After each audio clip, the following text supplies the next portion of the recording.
Dans Red of Healer, la vengeance est omniprésente. On suit l'histoire de Kaeare, le perso principal, qui va être propulsé en tant que héros guérisseur. Sauf que malheureusement pour lui, son pouvoir va se faire exploiter par le royaume. Sauf que ça ne s'arrête pas là, il va se faire maltraiter, droguer, et bien plus que je ne pourrais pas dire sur YouTube. Il deviendra sans vie avec un seul objectif, la vengeance. Il aura cette chance quand son pouvoir va évoluer. Il n'est pas qu'un simple héros guérisseur, mais il peut contrôler les états des éléments. Grâce à ça, il retournera dans le passé pour faire sa vengeance, sauf que lui aussi ira trop loin. Dans les animes, il y a pas mal de personnages qui se font bully, mais qui arrivent toujours à trouver un moyen pour se venger. Et justement, aujourd'hui, on va voir les meilleurs, et crois-moi, tu n'es pas prêt. Ils vont voir son côté le plus sombre. Dans Jujutsu Kaisen, cet anime vraiment incroyable, on va pas se mentir. Dedans, il y a plusieurs scènes de vengeance, mais il y en a une qui est quand même pas mal satisfaisante. Sauf que pour la comprendre, il faut que je vous remette dans le contexte. Dans cet anime, il y a des chasseurs de démons et il y a des démons qu'on appellera les fléaux. D'ailleurs, Yuji Itadori va en devenir un après avoir mangé le doigt de Sukuna, un des plus forts démons, voire le plus fort qui existe. Mais heureusement pour lui, il est toujours capable de garder le contrôle de son corps. Son but sera de trouver tous les doigts de Sukuna pour écarter la menace de ramener Sukuna à la vie. Heureusement qu'ils sont là, parce que les fléaux, ils sont vraiment puissants. Eux, c'est des créatures qui naissent des sentiments négatifs des humains. C'est d'ailleurs l'expérience que va avoir Junpei. Et si je vous dis ce nom, c'est parce qu'il est vraiment important et je pense que tu l'as déjà remarqué. Junpei, c'est un étudiant d'un lycée plutôt banal. Le problème, c'est qu'il se fait harceler à l'école, et ça de manière très brutale. Suite à ça, il va arrêter d'aller en cours, mais un jour, en allant au cinéma, il se rendra compte que des gens assis au premier rang faisaient partie de ceux qui l'ont harcelé. Et là, je pense que tu le vois venir. C'est là où Mahito a un fléau de rang S très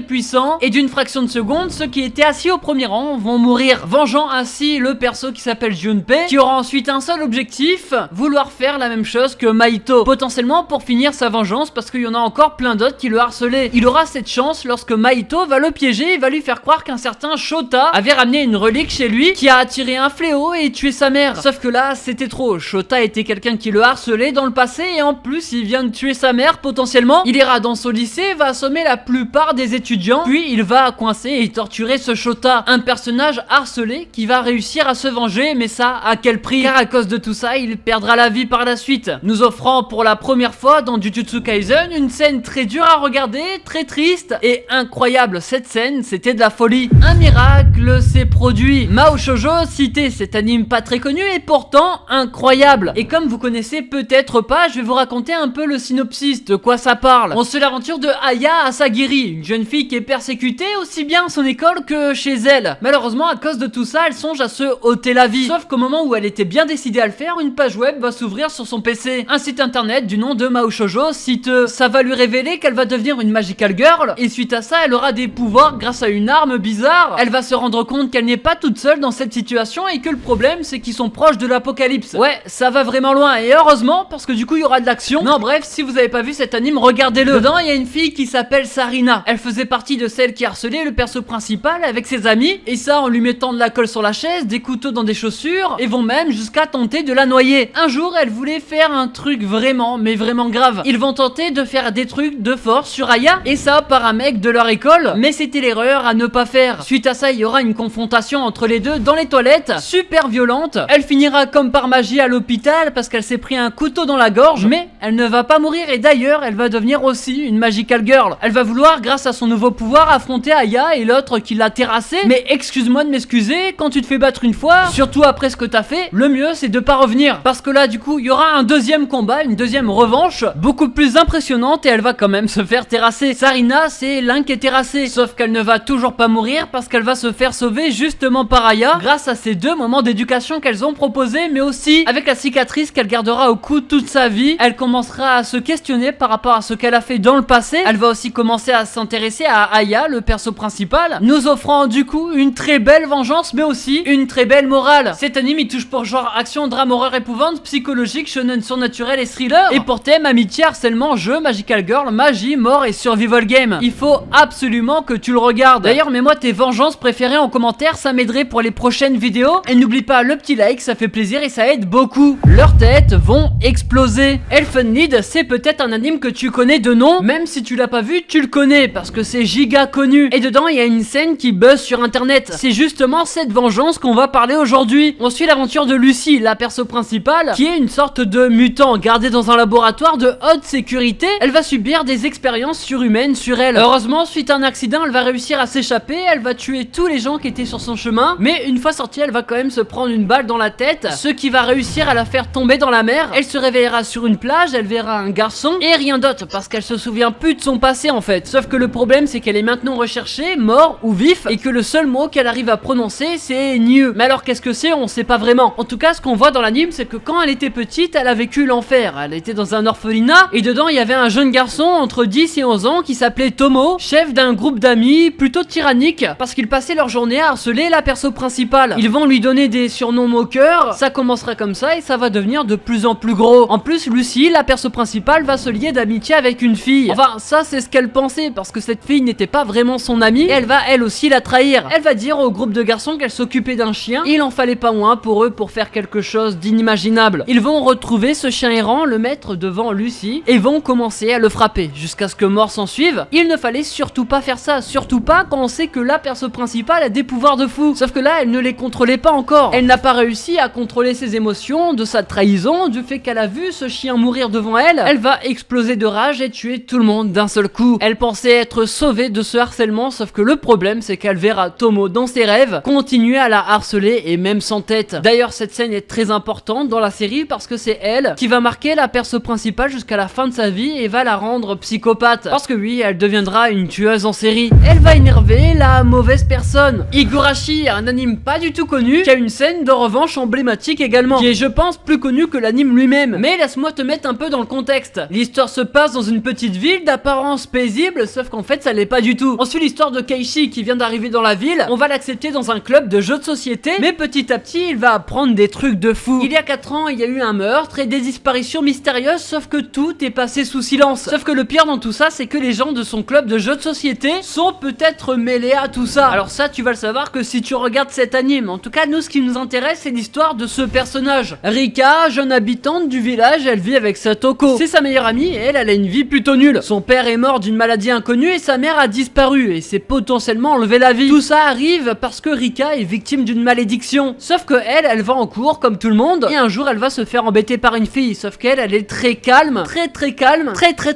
très calme jusqu'à ce qu'on se foute de sa gueule. Non parce qu'elle va prendre une chaise, la balancer dans la face de celle qui l'embête, ce qui est extrêmement violent, on va pas se mentir, mais c'est pas tout. Elle va prendre une autre chaise et elle va commencer à la frapper. Et ça petit à petit jusqu'à ce que presque mort s'en suive. Heureusement on l'a arrêté à temps, mais cette scène était tellement violente, je n'ai jamais vu ça de ma vie, surtout que c'est sorti d'une seconde à l'autre. Le pire c'est que la fille c'est Satoko et qu'en plus elle se fera bully de la même manière. Oui cet anime va vraiment loin et c'est pour ça qu'on l'aime. Il touche pour genre drame, horreur, épouvante, mystère psychologique, surnaturel, thriller et pour thème campagne, folklore, gore, malédiction, mort, police et vengeance. Et attention parce qu'il est déconseillé au moins de 16 ans, c'est vraiment gore. Si tu la croises, pars en courant.